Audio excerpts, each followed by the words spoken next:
So interviewing skills, when you're going into the company, learn as much as you can about the company. No brainer, right? Be able to talk about the company.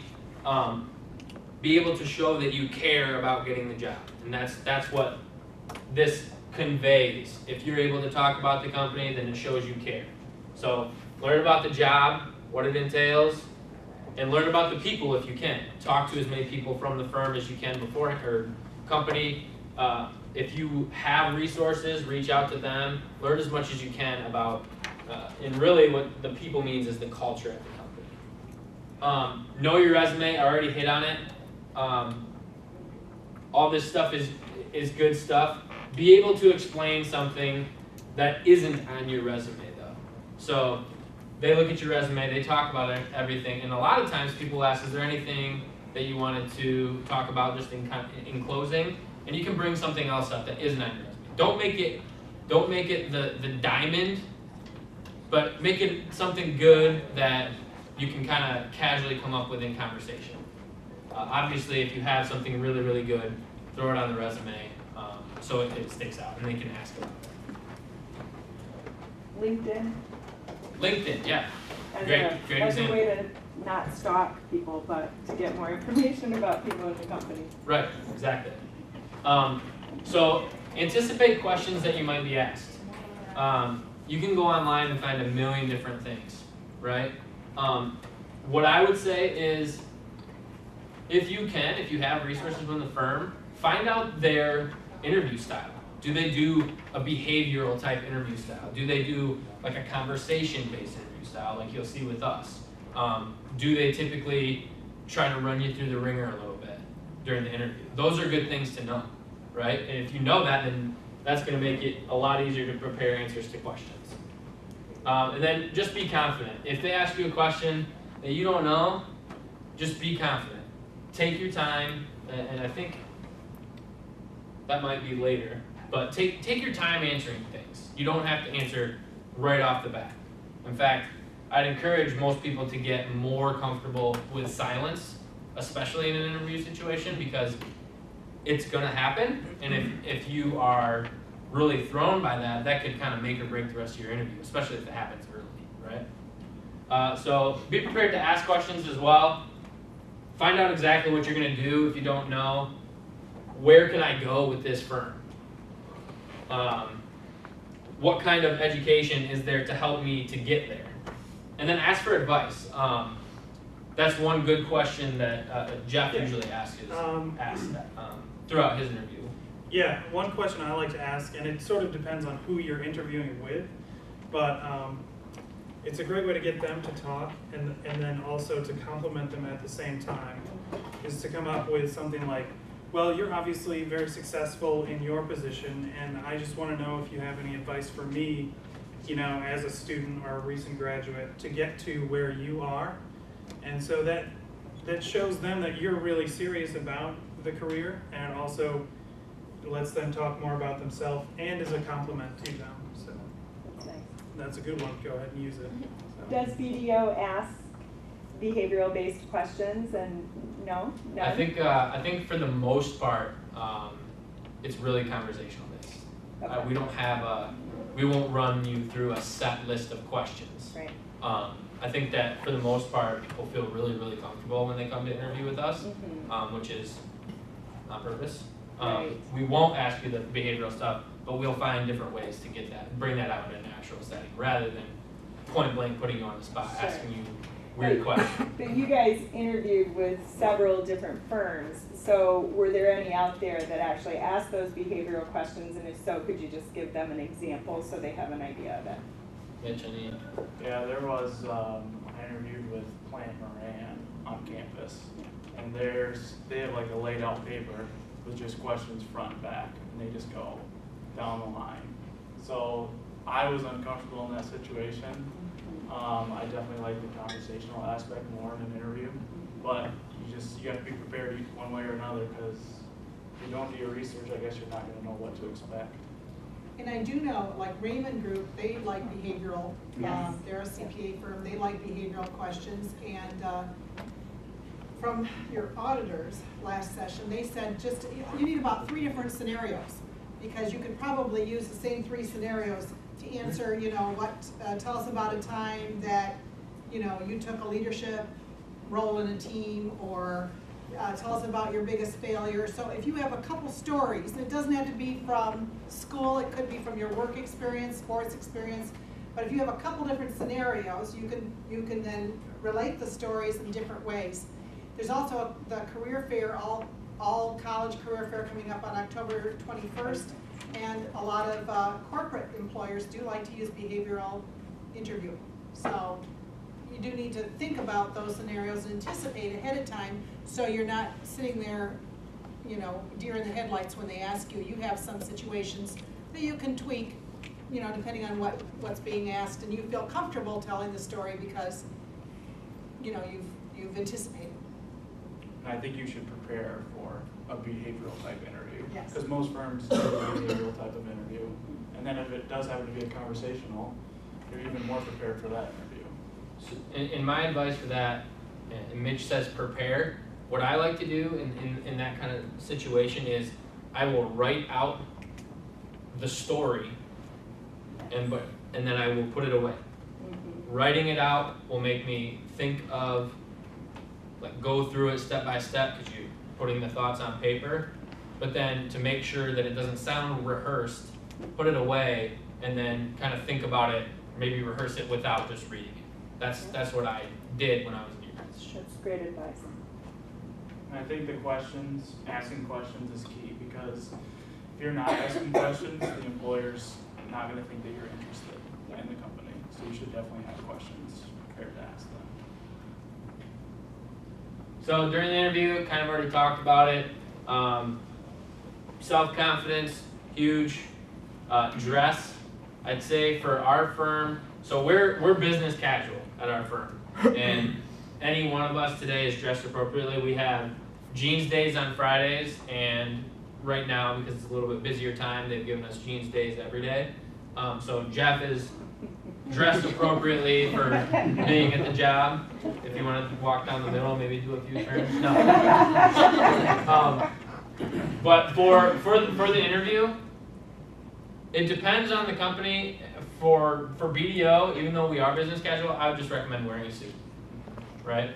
Tie is probably optional, but just wear a suit. If you overdress, fine. You'll know for next time, okay, I can just wear unbuttoned shirt with dress slacks, right? It's better to overdress than underdress, especially in these situations. Make sense? There's no harm in wearing a suit. You're not going to look bad. Right. wearing a suit. Body language, super important. So if I was in an interview, what's your name? Hannah. Can you ask me an interview question?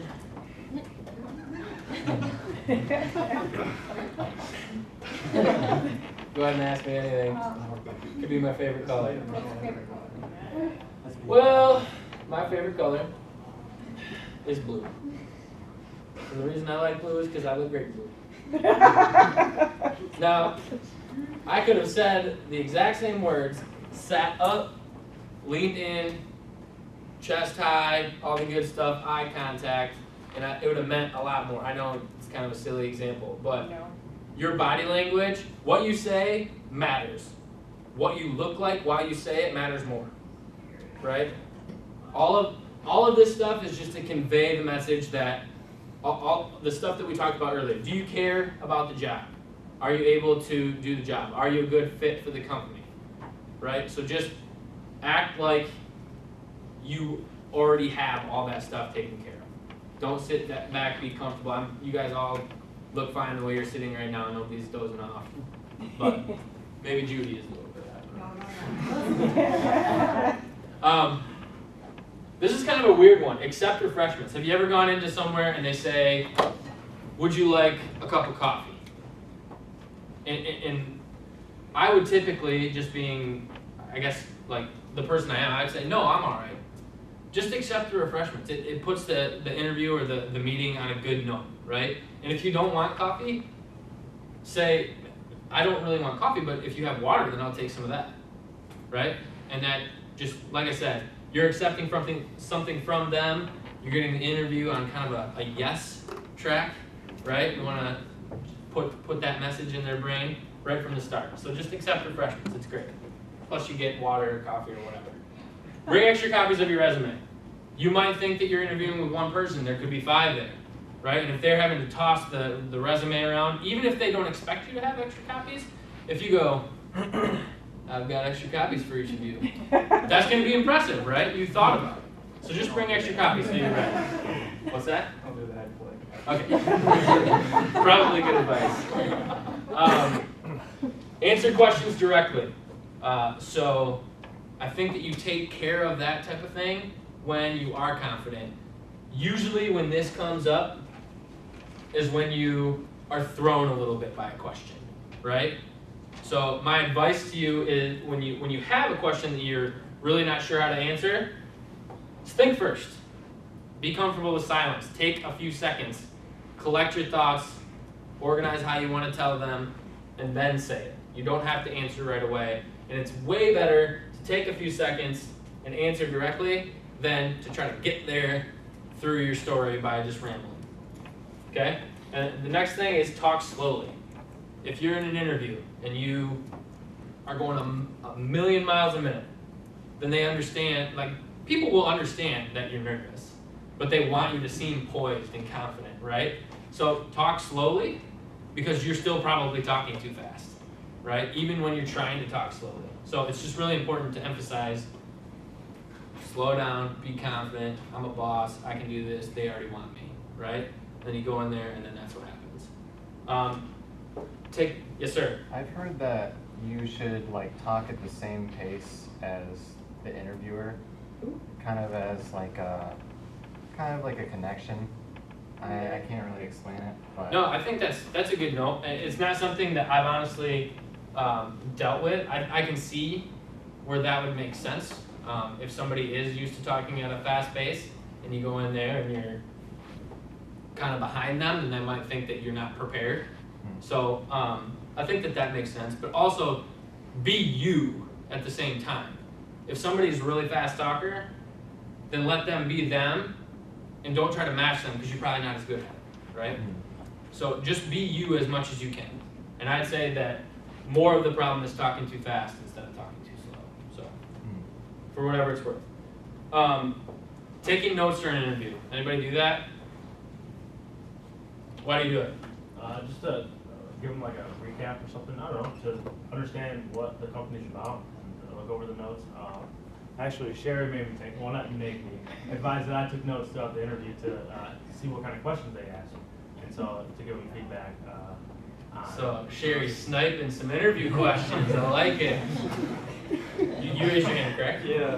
Why do you do it? If you said a specific story that was relevant in my thank you note, I could mention that, so then you can remember the interview, you and me, instead of some random guy. Yeah, really good. Yeah, Ben. At the end of the interview, they always ask you if you have any questions for them. If you're taking notes during the interview, you can sit there and quick look down, remember exactly what it is you wanted to ask them, but you don't have it already written out. So it's just kind of a little mental refresher. Right. So all really good advice. And I would say take notes, because all of that stuff that these guys mentioned, it does help you, but again, it sends a message, right? This person is here to take this serious, and if they don't get a job, then at least they're going to learn from this experience, right? So it shows your preparedness. It shows that you care to get the job, right? Things not to do, don't be too I-focused. This kind of goes along with try to make them talk more than you, right? Because if you're constantly saying I, almost everywhere, teamwork is huge. So in any story that you might tell, make sure you mention other people did some of the work. It showed, even if it's not really even true. Like, you did all this work, it's my credit, dang it. Give some props to your team, right? It shows that you're not always going to just kind of step on other people to get where you want to go. I think it sends a good message. This stuff is kind of obvious. Don't interrupt. No brainer. Don't give long answers. I think that when you take a second and think through what you want to say before, then that helps with that. And don't be quiet. Speak up. It shows confidence. Shows that if you are in a presentation situation later down the road, that you're going to be able to handle that. Right? Would you think 2 minutes or less is a long enough, not too long of an answer? Sucky answer to your question. It depends. If the question warrants it, then sure, talk for 2 minutes. I think 2 minutes is a long time. Time yourself talking for 2 minutes. It's crazy. Okay. And quite honestly, when people talk for more than 2 minutes, I'm sure you guys are tuned out by now, right? It's tough, right? So they're thinking of that too. So just be succinct, get the message across that you're trying to get across, and close it out. If the question warrants it, and you don't feel like you're rambling, then go ahead. After the interview or at the end, clarify anything that you think might have been misunderstood. So if you said something and they didn't really respond to it the way you thought they would, go ahead and just touch on that again. Have a closing statement. Does anybody have a good closing statement? Somebody mentioned it a little bit before. It's kind of wraps into how you kind of close a career fair conversation. So I need somebody to help me out with that. Steven? Yeah, all I said earlier was that you go ahead and you restate Sorry, what let me frame this in a different way. Okay. Steven, thanks for coming in today. Did you have anything else you want to talk about today? No, I don't have anything else, but I'm really excited for this opportunity. That if I can give you my references, and you can please, if you would love to call. Sorry. You're good. I'm talking too fast. I'm doing that too fast there. Oh man, you're already. You probably won't be in an interview situation with 30 other people. Yeah, I will not. If you would like to take my references, and I don't know how to say that. I don't know how I'm trying to say that. Yeah, cross-check them. Love you do that. And I look forward to hearing from you. Great. So maybe to add to that, who's got something they want to add to that? That was really good. Thank you for sharing that. Who's got something to add? Courtney. Maybe ask what the next steps are gonna be. How can I follow up? So what would you say that? No. What I'm just asking. That's fine. What would you say? I don't know. You got a job at BDO. I know. How did you seal the deal? Oh, God. How did I seal the deal? You're just awesome, aren't you? I messed up. Right. Okay. It was Is a it- conversation, so it came very natural. Right. Anybody That's else? why. So Really. I think a big one is thank them for their time. I think that Yes. it's something that everybody does, but it's nice to know. Just show a little gratitude for people taking their time to talk to you and get to know you a little bit. Like they said, ask the next steps. Ask how to follow up and what's appropriate. Like I said, people tend to either not care if it's written or email. And some people really like written. So, and then like we talked about, think about who you're sending it to. If you think they're going to be on the road, maybe an email is more appropriate. Sometimes your interviewer will forget to give you their business card. You know, Right. that's the norm, that people will give you that business card. But as part of your closing, make sure that you're asking them, I'd love to follow up with you after this. Do you have a card with you that I can, get in touch? Right. Ask them which one they prefer, email or Yeah. a phone call. Yeah. Yeah. Really good. Hey, I have a question. Sure. What if, in your preference, you get a thank you letter or whatever, followed by email? Do you like Mr. Kane or do you like Ryan? Or does it matter? I prefer Dr. Kane. No, I don't care. I don't care either way. I think that it feels weird to be called Mr. Kane, so I'd probably prefer Ryan. I think that's probably an age-specific thing too.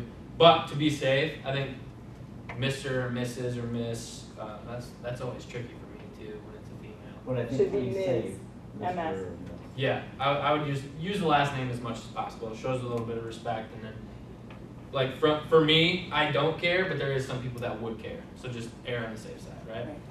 And if it is a woman, it is MS always.